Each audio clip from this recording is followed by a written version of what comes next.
Hi hello friends, welcome back to our channel. నేను మీ పద్మ. ఈరోజు మన ఛానల్ అయితే మంచి కాంబినేషన్ వీడియో అయితే చేయబోతున్నామండి. ఈ కాంబినేషను ఆంధ్రులకి కాదు, ప్రతి ఒక్కరికి కూడా నోటికి రుచిగా కమ్మగా ఉంటుంది. అందరి ఫేవరెట్ ఫుడ్ కూడా పప్పుచారు ఉప్పు చేప కాంబినేషన్ అయితే చేసాము. ఈ కాంబినేషను ప్రతి ఒక్కరికి తిన్న వాళ్ళకి నోటికి రుచిగా కమ్మదనంగా ఉంటుంది. తిని కొద్దీ మళ్ళీ మళ్ళీ కూడా వేసుకొని తినాలనిపిస్తుంది. మళ్ళీ మళ్ళీ చేసుకోవాలనిపిస్తుందండి. ఈ పప్పుచారు ఉప్పు చేప కాంబినేషను చాలా ఫస్ట్ క్లాస్ కాంబినేషను. చాలా రుచిగా కమ్మగా ఉంటుంది. చేపలైతే నాకు క్లీన్ చేయడం రాదండి. మా అత్తగారు అయితే వచ్చారు కదా! మా అత్తగారు చేపలు తీసుకోమని క్లీన్ చేస్తానన్నారు. ఇలాగైతే చేపలు తీసుకొని న్యూస్ పేపర్ వేసేసి కత్తిపీటతో ఇచ్చేసాను ఆవిడకి. చక్కగా కత్తిపీటతో నీట్‌గా కూర్చొని చేసేసారు క్లీనింగ్. ఎంత నీట్‌గా ఫాస్ట్‌గా చేస్తున్నారు చూడండి. చాలా నీట్‌గా శుభ్రంగా చక్కగా పొలుసు లేకుండా తొక్కలది తీసేసి ఎక్కడ ముల్లులు కూడా లేకుండా ఫాస్ట్‌గా అన్ని చేపలు కూడా ఒక అరగంటలోనే చేసేసారు. నాకైతే ఈ చేపలు చేయడం రాదండి. చక్కగా మా అత్తగారైతే నీట్‌గా ఎక్కడ కూడా ముళ్ళయి లేకుండా కూడా శుభ్రంగా చక్కగాన సైడ్‌లంతా కూడా ఇలాగ ఎడ్జ్‌లా తీసేసారు. ఎప్పుడైనా చేసుకోవాలంటే ఈ వీడియో చూసి చేసుకో అనేసి చెప్పేసి నాకు వీడియోకి పనికొస్తుందన్నట్టుగా నేనైతే వీడియో తీసుకున్నాను చేపల క్లీనింగు. చూసారా? అటు ఇటు కూడా ఈ చెంపల్లాగా అన్నీ తీసేసారు. లోపల కొంచెం డస్ట్ లాగా ఏదో ఉంది కదా! అది కూడా ఇలాగ పక్క నుంచి ఎళ్తే ఇలా కట్ చేసేసి చక్కగా తీసేసి సైడ్ అంతా కూడా వేస్ట్ అంతా పక్కన పెట్టేశారు. ఇక్కడ తీసుకున్న చేపలు కూడా ఈ చేపలన్నీ కూడా చక్కగా ఒక అరగంటలోనే చేపలన్నీ కూడా నీట్‌గా క్లీన్ చేసి తీసేశారు. చూసారా? ఒక హాఫ్ అన్ అవర్‌లో అయితే నీట్‌గా ఇలా చేసేసారు కదా! అన్నీ కూడా ఘాట్లు పెట్టేశారు కత్తిపీటతోనే మా అత్తగారైతే. ఇలా క్లీన్ చేసుకున్న చేపల్లోనే కొద్దిగా అయితే నీళ్ళు వేసుకోవాలండి. ఫ్రెష్‌గా ఉన్నాయి చేపలైతే. ఇలా నీళ్ళు వేసుకొని ఒకసారికి కడిగేసుకొని ఈ నీళ్ళని మనము మొక్కలకు వేసుకుంటే గులాబీ మొక్కలకు గానీ, మిగతా మొక్కలు ఏమైనా ఉంటాయి కదా మన దగ్గర, తులసి చెట్టు కాకుండా మిగతా మొక్కలన్నిటికి కూడా వేసుకుంటే కరివేపాకు చెట్టు గానీ, అలాగే టమాటా మొక్కలు, ఉల్లిపాయ మొక్కలకి వేసుకుంటే మొక్కలు బాగా పెరుగుతాయండి చేపల నీళ్ళు. ఇలాగైతే కడిగేసుకున్నాను నేను. 2 సార్లు నీళ్ళు వేసి కడుక్కున్నాక మళ్ళీ ఒకసారి మా అత్తగారేమో కల్లుప్పు వేసి ఒకసారి కడుగమ్మా బావుంటది. నీసు వాసన ఉండదని చెప్పారు. అలాగే కల్లుప్పు వేసేసి ఇవైతే కొద్దిగా 2, 3 సార్లు ఇలాగ తిప్పేసుకొని చేత్తోని కల్లుప్పులోని మళ్ళీ నీళ్ళేసుకొని ఒక 2, 3 సార్లయితే కడిగేసుకున్నాను. చేపలైతే తాజాగున్నాయండి. తాజా చేపలు చక్కగా ఫ్రెష్‌గా కూడా కనిపిస్తున్నాయి కదా మనకి. క్లీన్ చేయడమే పెద్ద పని అనుకున్నాను నేను. కానీ క్లీన్ చేయడం వస్తే మాత్రం అది చిన్న పనేనండి. ఈజీగా చేసేసుకోవచ్చు. ఇలాగ నీళ్ళేసేసి, ఉప్పేసేసుకొని కడిగేసుకున్నాం కదా! ఇప్పుడు వీటిలో ఒక 2, 3 సార్లు కడిగేసుకొని పక్కన పెట్టుకోవాలి. ఇలా నీళ్ళేసుకొని ఇక్కడ మనకి నీళ్ళు కొంచెం తేటగా వచ్చినంత వరకు శుభ్రంగా కడుక్కోవాలి చేపల్ని. ఇలా కడిగేసుకొని పక్కన పెట్టుకొని ఈ చేపల్లోని సరిపడగా కారం అయితే వేసుకుంటున్నానండి. వీటిలో అయితే నేను ఫ్రై చేసుకుంటున్నాను. రుచికి సరిపడగా ఉప్పు కూడా తక్కువ వేసుకోవాలండి. ఆల్రెడీ చేపలో కొద్దిగా ఉప్పు ఉంటుంది కదా!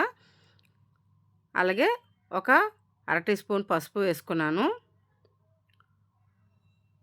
ఒక 2 స్పూన్ల వరకు వరిపిండి అయితే వేసుకున్నానండి. చిన్న స్పూన్‌తోని ఒక స్పూన్ వేసుకున్న చాలు. కార్న్ ఫ్లోర్ కూడా 2 స్పూన్ల వరకు అయితే వేసుకున్నాను. ఇదైతే ఫిష్ మసాలా ఫ్రై అండి. ఈ ఫ్రై మసాలాని నేనైతే ఇక్కడ 2 స్పూన్ల వరకు వేసుకుంటున్నాను. ఈ ఫ్రై మసాలా వేసుకోవడం వల్ల చేపలైతే చాలా టేస్ట్‌గా ఉంటాయి. అలాగే ఇక్కడైతే ఒక అరచెక్క నిమ్మకాయ రసాన్ని కూడా పిండుకుంటున్నాను. మనకి కావాలనుకుంటే ఫుడ్ కలర్ కూడా వేసుకోవచ్చు. లేదంటే కాశ్మీర్ చిల్లీ పౌడర్ కూడా వేసుకోవచ్చండి. నేనైతే ఒక అర tea spoon Kashmir chilli powder కూడా వేసుకున్నాను. ఇప్పుడు వీటిలన్నిటిని కూడా ఉప్పు, కారం అన్నీ కలిసినట్టుగా బాగా ఇలా కలిపేసుకోవాలండి. కిందకి మీద కలిపేసుకోవాలి. ఇక్కడ చూసారు కదా! ఒక అర టీ స్పూన్ అయితే కాశ్మీర్ చిల్లీ పౌడర్ వేసి శుభ్రం కలిపి ఒక 10 నిమిషాలు పక్కన పెట్టాను. ఇప్పుడు ఫ్రై చేసుకోవడానికి స్టవ్ ఆన్ చేసి కళాయి పెట్టుకొని కళాయిలోని కొద్దిగా నూనె వేసుకున్నాను. మరి డీప్ ఫ్రై కాకుండా షాలో ఫ్రై కాకుండా కొద్దిగా ఆయిల్ మీడియంగా వేసుకొని ఇలా కలిపి పెట్టుకున్న చేపలన్నీ కూడా ఇలాగైతే ఫ్రై చేసేసుకోవాలి. మంటనైతే మీడియంలో పెట్టుకొని చేపల్ని ఒక పక్క నుంచి రెండో పక్క తిప్పుకుంటూ కూడా మనం ఫ్రై చేసేసుకోవాలండి. ఒక పక్క ఒక 2 నిమిషాలు వేగిన తర్వాత అలాగా ఒక్కొక్క చేపని ఇలా తిరగేసుకోవాలి. చూసారు కదా! చక్కగా మంచి కలర్‌తోని కాశ్మీర్ చిల్లీ పౌడర్ వేసుకోవడం వల్ల మంచి కలర్ అయితే వస్తుందండి. కారం అయితే తక్కువే ఉంటుంది. కలర్ అయితే మంచి కలర్ ఇస్తుంది కాశ్మీర్ చిల్లీ పౌడరు. ఇలా లాస్ట్‌లో వేసుకొని చేపలన్నిటిని కూడా అటు ఇటు కూడా తిప్పుకుంటూ 2 నిమిషాలు వేయించుకున్నాం అనుకోండి చేపలన్నీ కరెక్ట్‌గా వేగిపోతాయి. ఇక్కడైతే చేపలనైతే అటు ఇటు తిప్పేసుకొని ఒక 2 నిమిషాల పాటు వేయించేసుకున్నాను. చూసారు కదా మంచి కలర్‌ఫుల్‌గా చేపలు వేగినప్పుడే మంచి స్మెల్‌తోని మనకి వేడి వేడి అన్నంలోని ఎప్పుడు వేసుకొని తింటామన్నట్టు ఉంటుంది. పిల్లలైతే చక్కగాన మనం వేసి ఇచ్చామనుకోండి ప్లేట్‌లోని ఉట్టినోటిగా స్నాక్స్‌లా తింటారు. ఇలా వేగిపోయినా మనకి బబుల్స్ అయితే అయిపోయినాయి కదా! బబుల్స్ అయిపోయిన తర్వాత ఈ చేపలనైతే ఒక ప్లేట్‌లోకైతే తీసేసుకోవాలి. మనకి ఇలా వేసుకోవడం వల్ల ఆయిల్ కూడా తక్కువే పడుతుందండి. మరి డీప్ ఫ్రై చేసుకోనవసరం లేదు. ఆయిల్ తక్కువ వేసుకొని కూడా చేపలైతే నేను తీసుకున్న చేపలని ఇదే ఆయిల్‌లోనైతే ఫ్రై చేసేసాను. ఇప్పుడు ఇలా బ్యాచెస్‌గా వేసేసుకొని 3 బ్యాచెస్‌గా వేసుకొని చేపలైతే ఫ్రై చేసేసుకున్నానండి. ఇప్పుడు రెండోసారి అయితే ఇలాగ వేసేసుకున్నాను. ఒక 8, 9 చేపల వరకు అయితే వేసేసుకున్నాను. ఒక 2 నిమిషాల పాటు వేయించేసుకొని బాగా వేగిపోయిన తర్వాత మళ్ళా తిప్పేసుకోవాలి. ఒక సైడ్ బాగా వేగిపోయిన తర్వాత రెండో సైడ్ కూడా తిప్పేసుకొని చేపలనైతే బాగా వేయించుకోవాలండి. మంచి కలర్‌ఫుల్‌గా చేపలైతే గొప్ప టేస్ట్‌గా వచ్చాయి. ఇలాగైతే తిప్పేసుకున్నాం కదా! ఈ చేపలన్నిటిని కూడా ఇంకొక 2 నిమిషాల పాటు వేయించుకొని, ఈ చేపలన్నిటిని కూడా తీసేసుకున్నాం అనుకోండి, మనకి ఉప్పు చేప ఫ్రై అయితే ఫ్రై అయిపోయినట్టు. ఇందు మీదైతే ఉల్లిపాయ ముక్కలు, నిమ్మరసాన్ని పిండుకొని తిన్నామనుకోండి చాలా చాలా టేస్టు చెప్పనవసరం లేదు. అంత రుచిగా ఉంది. చాలా కమ్మగా అనిపించాయండి. ఉప్పు చేప ఫ్రై అయితే రెడీ అయిపోయింది మనకి. ఇప్పుడు పప్పుచారు ప్రాసెస్ అయితే చూద్దాం. మా అత్తగారి స్టైల్ పప్పుచారు. చెన్నైలైతే సాంబార్‌లా చేస్తాం కదా! సాంబార్‌లాగే ఇది కొంచెం లిక్విడ్‌లాగా చేసాము. సాంబారు చక్కగా తాలింపు పెట్టుకొని ఇలా మూత పెట్టేసుకోవాలంట. ఇలా మూత పెట్టేసుకోవడం వల్ల మనకి ఆ ఫ్లేవర్ అంతా కూడా పప్పుచారులోనే పడుతుంది. ఇక్కడైతే సొరకాయ, టమాటా, క్యారెటు, పచ్చిమిరపకాయలు, బీన్సు, ముల్లంగి, వంకాయ, ఉల్లిపాయ ముక్కలు అన్నీ కూడా ఒక్కొక్కటి తీసుకొని ముక్కలు కట్ చేసుకున్నాను. ఇక్కడ చిన్న ఉల్లిపాయలైతే తీసుకున్నానండి. నేనైతే సాంబార్‌లాగా పెడతాను ఇవన్నీ కూడాను. చక్కగా ఈ ముక్కలన్నీ కట్ చేసుకున్నట్టుగా వీటిలో ఏం చేసామంటే కుక్కర్‌లో అయితే వేసేసుకున్నాము. చిన్న ఉల్లిపాయలు కూడా ఒక పావు కేజీ ఉల్లిపాయలాగా అయితే వేసుకున్నాము. ఇప్పుడు వీటిలన్నిటిలో కూడా ఒక పావు టీ స్పూన్ పసుపు అయితే వేసుకోవాలండి. కొద్దిగా కరివేపాకు వేసుకొని, కొద్దిగా పసుపు అయితే వేసేసుకున్నాను. రుచికి సరిపడగా ముక్కలకు సరిపోయినట్టుగా నేను ఉప్పు అయితే వేసేసుకున్నాను. ఇప్పుడు ముక్కలు ఉడకబెట్టుకోవడానికి ఇలాగా నీళ్ళైతే వేసుకోవాలండి. నేనైతే ముక్కలు ములిగినంత వరకు నీళ్ళైతే వేసుకున్నాను. ఇప్పుడు కుక్కర్ మూత పెట్టుకొని 2 విజిల్లు పెట్టుకోవాలి. మరీ ఎక్కువ పెట్టుకుని మెత్తగా పేస్ట్‌లాగా అయిపోతాయి. 2 విజిల్లు పెట్టుకున్నాను. స్టవ్ ఆన్ చేసి కుక్కర్ అయితే పెట్టేసానండి. 2 విజిల్లు రానివ్వాలి. ఇప్పుడు ముందుగా సాంబార్‌లాగా పెడుతున్నాను కదా నేను పప్పుచారులాగా. పప్పుచారుకైతే ముందుగా అయితే కందిపప్పు నానబెట్టుకోవాలి. నానబెట్టుకోవడానికి ఒక అరగంట ముందైతే నేను నానబెట్టేసుకున్నాను కందిపప్పుని. అలాగే పెద్ద సైజు నిమ్మకాయ అంత సైజు చింతపండునైతే నానబెట్టుకొని చింతపండు రసాన్ని కూడా పక్కన పెట్టేసుకున్నాను నేను. ఇప్పుడు మనకి కుక్కర్ అయితే విజిల్ వచ్చేసాయండి 2 విజిల్లు. మూత తీసి చూసుకుంటే మనకి ముక్కలు ఆల్మోస్ట్ ఉడికిపోయినియి. ఇప్పుడు గరిటెతో ఒకసారి కలుపుకొని, లేదు అంటే పప్పు గుత్తి ఉంటుంది కదా! పప్పు గుత్తోని కూడా మనకి మెత్తగా మనము చిలికేసుకున్నాం అనుకోండి కొద్దిగా మెత్తగా పడతాయి. గరిటెతోని అటు ఇటు కలుపుకొని, నేనైతే పప్పు గుత్తితోని కొద్దిగా మెత్తగా నొక్కి పెట్టేసి కొంచెం ఇలాగా స్మాష్ చేసుకున్నాను.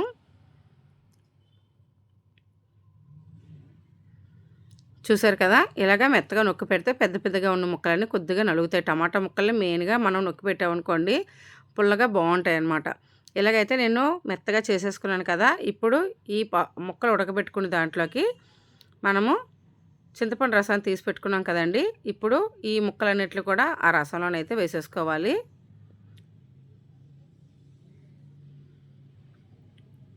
ఇప్పుడు ఈ చింతపండు రసంలో ఈ ముక్కలన్నీ వేసుకున్నాం కదండీ! ఇప్పుడు ఇందులోకి ఉప్పు, కారం సరిపడగా వేసుకోవాలి. ఇక్కడైతే ఒక స్పూన్ వరకు నేనైతే కారాన్నయితే వేసుకున్నాను. అలాగే రుచికి సరిపడగా ఉప్పు కూడా వేసుకున్నానండి. ఆల్రెడీ మనం ముక్కల్లో కూడా వేసుకున్నాం కదా! చూసుకొని అయితే వేసుకోవాలి. ఇదైతే ఒక స్పూన్ వరకు సాంబార్ పొడైతే వేసుకున్నానండి నేను. ఇప్పుడు సాంబార్ పొడి వేశాక మొత్తాన్ని కలిపేసి ఈ గిన్నె నిండా ఉన్న రసాన్ని మనకి ముప్పావు వచ్చినంత వరకు కూడా మరగబెట్టుకోవాలి. స్టవ్ ఆన్ చేసుకొని సిమ్‌లో పెట్టుకొని నేనైతే సాంబార్‌నైతే పెట్టేసుకున్నానండి. కొద్దిగా కొత్తిమీర వేసేసుకొని సిమ్‌లో పెట్టి ఒక పక్కనైతే పెట్టేసుకున్నాను. ఇది పూర్తిగా మనకి ముప్పావు వచ్చినంత వరకు మరగబెట్టుకోవాలండి. ఇప్పుడు ముందుగా నానబెట్టుకున్న కందిపప్పు ఉంది కదా! ముక్కలు ఉడకబెట్టుకున్న కుక్కర్‌లోనే కందిపప్పునైతే వేసేసుకోవాలి. ఇప్పుడు కందిపప్పు వేసుకున్నాం కదా! అదే నీళ్ళతోని కొద్దిగా ఇంకొక 2 గ్లాసుల వరకు నీళ్ళు వేసుకొని ఒక పావు టీ స్పూన్ పసుపు వేసుకోవాలి. ఇంక ఇందులో మనం ఏమి వేసుకోవసరం లేదండి. పసుపు కొద్దిగా కావాలనుకుంటే ఆయిల్ వేసుకోవచ్చు. కానీ నేను పప్పు ముందుగా నానబెట్టాను గనుక ఆయిల్ వేయకుండానే పసుపు వేసేసి కొద్దిగా నీళ్ళు వేసుకొని కుక్కర్ మూత పెట్టుకొని ఒక 3 విజిల్‌లకైతే రానివ్వాలి. 3 విజిల్‌లయితే వచ్చేసినాయండి. పక్కనైతే ముక్కలైతే ఉడుకుతున్నాయి రసంలోని. 3 విజిల్ వచ్చిన తర్వాత కుక్కర్ మూత తీసి చూస్తే మనకి పప్పు అయితే మెత్తగా చక్కగా ఉడికిపోయింది. ఇప్పుడు ఒకసారి మనకు పప్పునైతే ఇలా కలిపేసుకోవాలి. చూసారు కదా! ముందుగా నానబెట్టుకోవడం వల్ల 2, 3 విజిల్‌కే మనకి పప్పు అనేది మెత్తగా అయిపోతుంది. ఇప్పుడు ఒకసారి పప్పు గుత్తితోని ఇలాగ చేసేసుకోవాలండి. చిలికేసుకున్నాం అనుకోండి పప్పు మెత్తగా అయిపోతుంది. ఇప్పుడు రసం కూడా మనకైతే బాగా దగ్గర పడిందండి. చక్కగా ముప్పావంతు వరకు అయితే ఉడికిపోయింది. చూసారు కదా! మనకి ముప్పావంతు వరకు ఇలాగ ఉడికిన తర్వాత ఈ పప్పులోకైతే ఈ చింతపండు రసాన్ని ముక్కలు ఉడకబెట్టుకున్నాం కదా! మొత్తాన్నయితే వేసేసుకోవాలి. చక్కగా కుక్కర్ నిండా వచ్చింది ఈ పప్పుచారు. చక్కగా ఇలాగ ఒక్కసారి కలిపేసుకొని పప్పులోకి ముక్కలన్నీ కలిసినట్టుగా చక్కగా కలిపేసుకోవాలి. ఇప్పుడు ఇందులోకి మనకి పప్పుకి అన్నిట్లికి సరిపడగా అయితే ఉప్పు, కారాలైతే వేసుకోవాలండి. ఇక్కడైతే నేను ఒక్క స్పూన్ వరకు కారం వేసుకున్నాను. రుచికి సరిపడగా ఉప్పు కూడా వేసుకున్నానండి. ఇప్పుడు ఒకసారి కిందకి మీదకి ఈ ఉప్పు, కారం కలిసినట్టుగా కలిపేసుకోవాలి. ఇలా కలుపుకున్న తర్వాత కూడా మనం మళ్ళీ స్టవ్ ఆన్ చేసుకొని ఈ పప్పుచారుని బాగా మరగబెట్టుకోవాలండి. మనం సాంబార్ అనేది కొద్దిగా చిక్కగా పెట్టుకుంటాం కదా! ఈ రసంలాగా మనకి కొద్దిగా పప్పుచారు అనేది లిక్విడ్‌లాగా కొంచెం ఉంచుకోవాలి. ఇలాగ బాగా మరిగిపోయిన తర్వాత ఉప్పు, కారం వేసి బాగా మరిగిపోయిన తర్వాత ఒక గిన్నెలోకి అయితే తీసుకొని ఇప్పుడు తాలింపు మెయిన్ అయితే నెయ్యితో తాలింపు పెట్టుకుంటున్నాను నేనైతే. ఒక 3 స్పూన్ల వరకు నెయ్యి అయితే వేసుకున్నానండి. నెయ్యి వేసుకున్న తర్వాత తాలింపు దినుసులన్నీ రెడీ చేసుకున్నాను. ఆవాలు, జీలకర్ర, చితక్కొట్టుకున్న వెల్లుల్లిపాయలు, ఎండుమిర్చి, ఎల్లుల్లిపాయలు మెయిన్‌గా చితక్కొట్టి వేసుకోవడం వల్ల ఈ పప్పుచారు తాలింపు అనేది రుచి బావుంటుంది. ఆవాలు, జీలకర్ర, చిన్నమినపప్పు, కరివేపాకు, ఎండుమిర్చి, చితక్కొట్టుకున్న వెల్లుల్లిపాయలు కూడా వేసుకున్నాం కదా! ఈ చితక్కొట్టుకున్న వెల్లుల్లిపాయలని బాగా బ్రౌన్ కలర్ వచ్చేంత వరకు వేయించుకోవాలండి. సిమ్‌లో పెట్టుకొని స్టవ్వు వేయించుకోవడం వల్ల మనకి తాలింపు అనేది బాగా వేగుతుంది. ఈ వేగినప్పుడే మనకి మంచి స్మెల్ వస్తుంది. చూసారా మనకి దంచుకున్నవి ఎల్లుల్లిపాయలు వేసుకున్నాం కదా! మంచి కలర్ అయితే వచ్చింది. ఇప్పుడైతే ఒక పావు టీ స్పూను ఇంగువైతే వేసుకున్నాను. ఇంగువ పొడి వేసుకున్నాక ఒకసారి అటు ఇటు కలిపేసుకొని ఇప్పుడు పప్పుచారులోకి ఈ తాలింపునైతే తిరగేసేసుకోవాలి. ఇప్పుడు తిరగేసేసుకున్న తర్వాత ఇప్పుడు మూత పెట్టేసుకొని అలాగ ఉంచుకోవడం వల్ల ఫ్లేవర్ బాగుంటుందండి. ఇప్పుడు వేడి వేడి అన్నంలోకైతే చక్కగా చేసుకుని పప్పుచారు ముక్కలతోని వేసేసుకొని ఎక్కువ పప్పుచారు వేసుకొని చేపలు నంచుకొని తింటే ఆ రుచే వేరండి. ఈ వీడియో అయితే మీకు నచ్చిందనుకుంటున్నాను. నచ్చినట్టయితే ప్రతి ఒక్కరికి లైక్ చేసి, షేర్ చేసి, సబ్స్క్రైబ్ చేయండి. మీ ఫ్రెండ్స్ అండ్ రిలేటివ్ కూడా షేర్ చేయండి. అలాగే ట్రై చేసి మీకు ఎలాగొచ్చిందని కూడా కామెంట్ రూపంలో చెప్పండి. మా ఇంటి వాళ్ళందరికైతే నచ్చింది. మీకు నచ్చిందనుకుంటున్నాను. Thank you for watching. Bye.